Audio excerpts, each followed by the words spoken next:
دراصل آدمی مقام اور ماحول سے متاثر ہوتا ہے، اور بعض جگہ ایسی ہوتی ہیں جو اپنے اچھے یا برے ماحول کے باعث اس پر اثر انداز ہوتی ہیں۔ آدمی خوشگوار مقامات سے لطف اندوز ہوتا اور اجاڑ جگہوں کے بارے میں یہ شوشہ چھوڑتا کہ ان پر بھوت پریت اور بد ارواح کا سایہ ہے، مگر ارواح خبیثہ خواہ حقیقت کا روپ دھار کر ہمارا راستہ کیوں نہ روک لیتی۔ ہمیں یہ سفر بہرحال کرنا تھا، کیونکہ میرے ساتھی جانتے تھے کہ موت کے بگولے بھی مجھے آگے بڑھنے سے نہیں روک سکیں گے۔ ابھی سورج غروب نہ ہوا تھا کہ ہم نئے مندر کے پاس پہنچ گئے، جہاں کٹی پھٹی پہاڑیوں کے عقب میں ایک اور جوالا مکھی کا لاوا اور گڑا دھواں اگل رہا تھا، جیسے کسی بھٹی میں ایندھن جھونکا جا رہا ہو، مگر وہاں دور و نزدیک کوئی رکھوالا دکھائی نہ دیا۔ سراغو نے بتایا، رکھوالے اور پجاری مندر کے اندرونی حلقے میں رہتے ہیں، اور وہ حلقہ ابھی 19 میل پہاڑ کے اندر ہے، باہر ہم انہیں اور وہ ہمیں نہیں دیکھ سکتے۔ یہ بات ہمارے حق میں تھی کہ مندر کے پجاریوں اور رکھوالوں نے ابھی ہمیں نہیں دیکھا۔ سراغو ایک خمیدہ چٹان کے پاس رک گیا، جس کے قریبی پہاڑ کی ترچھی بلندی شروع ہوتی تھی۔ اس نے بلندی کی طرف ہاتھ اٹھایا۔ یہی مندر کا راستہ ہے، اس ترچھی بلندی کو عبور کر کے ہم اس کھائی تک پہنچ جائیں گے جو مندر کی طرف جاتی ہے، مگر اس ڈھلان پر قدم رکھنے سے پہلے ضروری تھا کہ ہم اس راستے کا پورا نقشہ معلوم کر لیں۔ چنانچہ میرے سوال پر سراغو مندر اور راستے کا نقشہ بیان کرنے لگا، اور پروفیسر اسلم نے اسے جوں کا توں ایک کاغذ پر کھینچ دیا۔ اس نقشے کے مطابق سب سے پہلے ہمیں 200 فیٹ یا اس سے کچھ زیادہ ترچھی بلندی پر چلنا تھا، جہاں سے ایک کھائی 2.5-3 فرلانگ تک پہاڑ کے اندر جاتی اور قریباً 2 فرلانگ کے بعد شمال کے رخ مڑ جاتی تھی۔ اسی جانب کھائی کا وہ دہانہ تھا جس سے گزر کر ہم مندر کے اندرونی حصے میں داخل ہو سکتے تھے۔ وہ دہانہ 5 فٹ چوڑا اور 8-9 فٹ اونچا تھا، جس کی ترچھی چڑھائی عبور کر کے ایک ہموار ٹکڑا آتا تھا۔ 1-2 رکھوالے اسی ٹکڑے پر بیٹھے رہتے اور آنے والوں کو اس وقت دیکھ لیتے جب وہ کھائی میں شمال کے رخ مڑتے تھے۔ اگر رکھوالے کھائی کا دہانہ بھاری پتھر سے بند کر دیں جو اسی مقصد کے لیے وہاں رکھا گیا تھا، اور آگے روکے لگا دے، تو کوئی آدمی اس دہانے کو پار کیے بغیر مندر میں نہیں جا سکتا۔ مندر کا جو نقشہ سراغو نے بتایا وہ اس طرح تھا کہ ہموار ٹکڑے سے جو کھائی کے دہانے پر واقع تھا، مشرق کی جانب راستہ نکلتا اور غار تک جاتا تھا۔ راستہ ہموار 24-25 فٹ چوڑا اور قریباً 100 فٹ لمبا تھا۔ غار کے قریب اسی راستے پر پجاریوں اور رکھوالوں نے پتھروں کے 2 رویہ حجرے بنا لیے تھے، جن کے درمیان ایک راہداری بن گئی تھی۔ اغوا کا حجرہ بڑا اور غار سے ملک تھا۔ غار کی مشرقی دیوار کو توڑ کر ایک جھری پیدا کر لی گئی تھی جو موت کی وادی میں کھلتی اور اس کی سطح سے 80-90 فٹ اونچی تھی۔ اسی جھری سے قربانی کے آدمی نیچے پھینک دیے جاتے تھے۔ یہ جان لینے کے بعد میں نے سراغو سے پوچھا، اغوا کو تگائی کا پیغام پہنچانے کے لیے تم خود مندر میں جاؤ گے یا اسے کھائی کے دہانے پر بلاؤ گے؟ کوئی رکھوالا مجھے مندر میں جانے سے نہیں روک سکتا، مگر وہ تمہیں ضرور روکیں گے، اس لیے اغوا کو کھائی کے دہانے پر بلانا اور وہیں تگائی کا پیغام سنانا ہوگا۔ پرنسس اندرا نے تجویز پیش کی کہ ہماری پارٹی کھائی کے موڑ سے ادھر رک جائے۔ وہاں سے سراغو اور سراغو کے ساتھ میں، پرنسس اندرا، خود دگل اور ہرنام سنگھ جائیں گے اور کہیں گے صدیوں کی روح تگائی نے ہمیں سراغو کے ہمراہ اس لیے بھیجا ہے کہ ہم مندر کے اغوا سے ملنا اور کچھ باتیں کرنا چاہتے ہیں۔ غالباً 4 اجنبی آدمیوں کو، جن میں ایک عورت بھی ہوگی، رکھوالے مندر میں جانے سے نہیں روکیں گے۔ ہم اپنی رائفلیں کپڑوں کے اندر اس طرح چھپا لیں گے کہ کسی کو نظر نہ آ سکیں۔ سراغو کے ساتھ ایک عورت اور 79 مرد، خواہ اجنبی ہی صحیح، مندر کے پجاریوں اور رکھوالوں کے لیے کسی خطرے کا باعث نہیں ہو سکتے۔ اس طرح ان لوگوں کو قابو کیا جا سکتا ہے۔ ہم نے تجویز پر غور کیا بھی سراغو کو اس سے آگاہ کر دیا اور پوچھا، کیا رکھوالے، پرنسس اور ہم 3 آدمیوں کو تمہارے ساتھ مندر میں جانے دیں گے؟ یہ ترکیب سراغو کو بھی پسند ہے۔ اس نے جواب دیا، ابھی مندر میں غار والے کے مرنے اور جلنے کی خبر نہیں پہنچی۔ میں تگائی کے بجائے اسی کا نام لوں گا۔ اغوا اور پجاری غار والی کی ہر بات مانتے اور یہ بات بھی مانیں گے۔ اس ترکیب کے مطابق ہم نے سراغو کے ساتھ ترچھی بلندی پر قدم رکھا اور ہولے ہولے اوپر چڑھنے لگے۔ صرف جانوروں کو کچھ مشکل پیش آ رہی تھی، لیکن تموچا کی بستی میں وہ اس سے زیادہ ترچھی ڈھلان پر عبور کر چکے تھے۔ یا بھی اسی طریق پر عمل کیا گیا۔ خچروں کے پشتارے ہلکے کر دیے گئے اور بہت سا سامان کوکیوں نے اپنے پشتوں پر لاد دیا۔ کپالا سردار نے اور گھومبی خود خچروں کی لگامیں تھامے آگے چل رہے تھے۔ میں، پرنسس اندرا، دگل اور ہرنام سنگھ سراغو کے ساتھ سب سے آگے تھے۔ قریباً 200 فٹ کی ترچھی بلندی 20 منٹ میں عبور کر کے ہم پہلی گھاٹی پر پہنچے تو سورج مغربی افق پر جھک رہا تھا۔ اس گھاٹی سے ایک چوڑی اور گہری کھائی سیدھی مشرق کی جانب چلی گئی تھی۔ کھائی میں اترتی پرنسس اندرا، دگل، ہرنام سنگھ اور میں نے اپنی رائفلیں کپڑوں کے بغلوں کے نیچے اس طرح چھپا لی کہ نظر نہ آتی تھی، مگر ضرورت کے وقت ہم انہیں فوراً نکال سکتے تھے۔ فالتو راؤنڈز جیبوں میں بھر لیے گئے۔ کٹی پھٹی ناہموار کھائی میں چلتے ہوئے میں نے ہرنام سنگھ کو مخاطب کیا، ہرنام سنگیا، اگر رکھوالوں نے ہم چاروں کو سراغو کے ساتھ نہ جانے دیا تو ان کے انکار کے ساتھ ہی تمہیں کھائی کا دہانہ پار کر کے ان کے سروں پر پہنچ جانا چاہیے تاکہ اس کا منہ نہ بند کر سکیں۔ شاید وہاں 2 ہی رکھوالے ہوں گے۔ تسی چنتا نہ کرو صاحب جی، 2 کیا 4 بھی ہوئے تو آپا نبڑ لیں گے۔ یہ کام ذرا ہوشیاری سے کرنا ہے۔ میں چاہتا ہوں کوئی دھماکہ نہ ہو۔ مجھے رکھوالوں نے آپاؤں کو برچھی مارنے کا جتن کیتا، پھر ان کے برج الٹنے پڑیں گے اور دھماکہ بھی ہوگا۔ دھماکہ سن کر پجاریوں نے خطرے کے سینگ پھونک دیے یا آگ جلا دی تو گڑبڑ ہو جائے گی۔ ہرنام سنگھ کچھ سوچ کر بولا، تسی پرنس اندرا اور دگل میرے پیچھے پیچھے آ گئے تو کوئی گڑبڑ نہیں ہوگی، نہ کوئی پجاری سنگ ہو جائے گا، نہ کوئی آگ بال سکے گا۔ میں رکھوالوں کا مکھ اٹھاپ دوں گا، تساں اگے ود کے پجاریوں کا مکھ اٹھاپ دینا۔ مجھے اس کی چال پسند آئی۔ ٹھیک ہے ہرنام سیاں، ہم تمہارے پیچھے پیچھے آئیں گے۔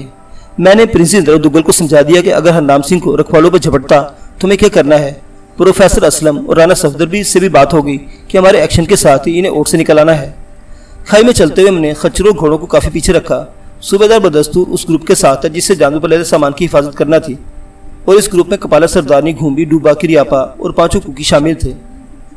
وہ سفر بڑا عجیب تھا۔ اوپر کھلا آسمان، نیچے پہاڑ کے بیچوں بیچ ایک کٹی پھٹی کھائی جو کہیں نیچی کہیں اونچی اور سطح زمین سے 70-80 فٹ بلند ہو گئی۔ ٹھیک 2 فرلانگ کے بعد وہ شمال کی جانب مڑ گئی، مگر ہم اس موڑ سے چند قدم کے فاصلے پر رک گئے۔ وہاں سے صرف پرنس اندرا، دگل، ہرنام سنگھ اور میں سراغو کے ساتھ آگے بڑھے۔ باقی پارٹی کو بھی رکنا اور پیش آنے والے حالات کے مطابق کام کرنا تھا۔ قریباً 1 فرلانگ پر کھائی ختم ہو جاتی تھی۔ جہاں ترچھی ڈھلان پر اس کا دھانا تھا وہاں ایک وسیع ہموار اور سنگلاخ قلعہ نظر آیا جس پر 2 رکھوالے بھالے سنبھالے بڑے چکنے اور ہوشیار بیٹھے تھے۔ غالباً انہوں نے اس وقت جب ہم کھائی کے موڑ سے بھی پرے تھے ہمارے پیروں کی آہٹیں سن لی تھی۔ جو ہی ہم آگے آئے انہیں سراغو کو پہچان لیا، مگر اس کے ساتھ ایک اجنبی عورت اور 3 اجنبی مردوں کو دیکھ کر حیران سے رہ گئے۔ سراغو نے چلتے چلتے دگل سے کچھ کہا۔ اس نے مجھے بتایا کہ سراغو رکھوالوں سے جو کچھ کہے گا آپ اس کا برا نہ منائیں، شاید اس نے اپنے ذہن میں کوئی بات سوچ لی ہے۔ ابھی ہم کھائی کے دھانے سے چند گز دور تھے کہ ایک رکھوالے نے آواز دی، کیا بات ہے سراغو، آج تم اچانک منظر میں آگے ہو اور تمہارے ساتھ یہ اجنبی کون ہے؟ اس نے مسکرا کے جواب دیا، غار والے نے اغوا کے لیے ایک بھیڑ بھیجی ہے، ساتھ ہی پرنس اندرا کی طرف اشارہ کیا، اور یہ 3 اجنبی بھیجے ہیں جو لمبارو کا منظر دیکھ کر اغوا سے کچھ باتیں کرنے میرے ساتھ ہی لوٹ جائیں گے، مگر عورت یہیں رہے گی۔ دونوں رکھوالوں کی نظریں نے پرنس اندرا پر ٹک گئیں، اور وہی رکھوالا جو پہلے بولا تھا پھر بولا، اگر غار والے نے سندر ناری اغوا کے لیے بھیجی ہے تو تم اسے لے کر اغوا کے پاس جا سکتے ہو اور بھیٹ اسے دے سکتے ہو، مگر جانتے ہو کہ کوئی اجنبی مرد مندر میں نہیں جا سکتا۔ میں نہیں کہتا، غار والا کہتا ہے کہ ان مردوں کو اغوا سے ملنے دو، مندر میں جانے دو۔ کیا تم غار والے کے حکم سے انکار کر سکتے ہو؟ اگر غار والا کہتا ہے کہ اجنبی مردوں کو مندر میں جانے دو، تم اس کے حکم سے انکار نہیں کر سکتے، لیکن تم کچھ پل انتظار کرو، میں اغوا کو یہی بلا لیتا ہوں، کوئی تم سے بات کرے گا اور اپنی بھیٹ ان کے ساتھ مردوں کو بھی غار میں لے جائے گا۔ اس نے اپنے ساتھی مندر کی طرف بھیج دیا اور خود اغوا کو بلا لائے۔ میرا خیال تھا کہ اغوا ہمیں دیکھ کر سمجھ جائے گا کہ دال میں کچھ کالا ہے، پھر سراغو اور پرنس اندرا کو اوپر بلا لے گا اور کھائی کا منہ بند کر دینے کا حکم دے گا۔ ادھر کھائی میں شام کا اندھیرا بڑھتا جا رہا تھا کیونکہ سورج غروب ہو چکا تھا۔ ادھر سراغو نے رکھوالے کو باتوں میں لگا لیا اور کہا، ہمیں اغوا کو بھیٹ دے کر واپس بھی جانا ہے، تم یوں ہی دیر کر رہے ہو۔ اتنی سندر ناری کو دیکھ کر اغوا خود تمہارا سواگت کرے گا سراغو، اور جو کچھ کہو گے وہ مان جائے گا۔ اس اسنا میں نے ہرنام سنگھ کو اشارہ کیا۔ وہ شام کے اندھیرے میں کھائی کی دیوار کے ساتھ کسی سانپ کی طرح بے آواز آگے بڑھا۔ اغوا کے آ جانے پر کام بگڑ جانے کا اندیشہ تھا اور اس کے آنے سے پہلے ہمیں ہی کچھ کرنا تھا۔ رکھوالا سراغو کے ساتھ باتوں میں مصروف تھا۔ ہرنام سنگھ ناگا بجلی کی طرح کھائی کے دھانے پر نمودار ہوا، اور اس سے پہلے کہ رکھوالا ہوشیار ہوتا وہ اس کے جٹ جبھے میں تھا۔ پھر ہرنام سنگھ نے دھوپی پٹرا مار کر اس کو بازو کی پوری طاقت سے اوپر اٹھایا اور کھائی میں پھینک دیا، ساتھ ہی رائفل نکال لی۔ میں پرنس اندرا دگل کو لے کر بڑی تیزی سے اوپر پہنچ گیا۔ سراغو بھی ہمارے پیچھے لپکا۔ رکھوالا کھائی میں منہ کے بل گرا اور اتنی طاقت سے پھینکا گیا تھا کہ اس کی ریڑھ کی ہڈی ٹوٹ گئی۔ اٹھ تو نہ سکا مگر چیخنے اور شور مچانے لگا۔ فوراً ہی رانا صفدر کھائی کے موڑ سے نکل کر بھاگا اور رکھوالے کا منہ ہمیشہ کے لیے بند کر دیا۔ اس کے پیچھے پیچھے 2 ساتھی بھی موڑ سے نکل آئے۔ شام کا اندھیرا اور گہرا ہو گیا تھا۔ اندھیرے میں ہم سراغو کے ساتھ مندر کی طرف بڑھے۔ وہی چبوترا نما سنگلاخ اور ہموار قلعہ مشی کی طرف گھوم کر سیدھا مندر تک چلا گیا تھا۔ ہم چند قدم آگے بڑھے تھے، اغوا جو 60 برس کے پیٹے میں اور ہٹا کٹا تھا 5 پجاریوں اور 3 رکھوالوں کے ساتھ آتا دکھائی دیا۔ تیسرا رکھوالا ہی تھا جو اسے سراغو کے آنے اور ایک سندر بھیٹ لانے کی اطلاع دینے گیا تھا۔ جو ہی ہم ہموار قلعے کے گھماؤ سے نکلے اور اغوا کی نظر ہم پر پڑی، انہی قدموں ٹھٹک گیا۔ اب ہم رائفلوں سے مسلح تھے اور ہمارے عقب میں کچھ اور لوگ بھی تھے۔ اس نے وہیں کھڑے چلا کر پوچھا، سراغو کیا چاہتے ہو تم، اور یہ کون لوگ ہیں جنہیں تم مندر میں لے کر آ رہے ہو؟ اس نے پرنس اندرا کو بھی غور سے دیکھا۔ سراغو نے اپنا ہاتھ بلند کیا، یہ لوگ صدیوں کی روح تگائی نے بھیجے ہیں تمہارے پاس، اور ان کے ساتھ ایک پیغام بھی بھیجا ہے۔ اغوا اس انکشاف پر دم بخود رہ گیا، مگر میں نے سنا تم غار والے کی طرف سے میری بھیٹ لے کر آئے ہو۔ اس نے پھر اندرا کو دیکھا۔ سراغو کہنے لگا، غار والا اب تمہیں کوئی بھیٹ نہیں بھیجے گا، کیونکہ پرسوں رات موت نے اسے اپنی رسیوں میں باندھ لیا اور کل سویرے وہ جلا دیا گیا۔ اس کی ہڈیاں دفن ہو گئی اور راکھ پہاڑوں پر بکھر گئی۔ یہ سنتے ہی اغوا پجاری اور رکھوالے سب سکتے میں آگے حیرت پاش نظروں سے سراغو کو دیکھنے لگے جس نے غار والے کے مرنے اور جلنے کی خبر دی تھی۔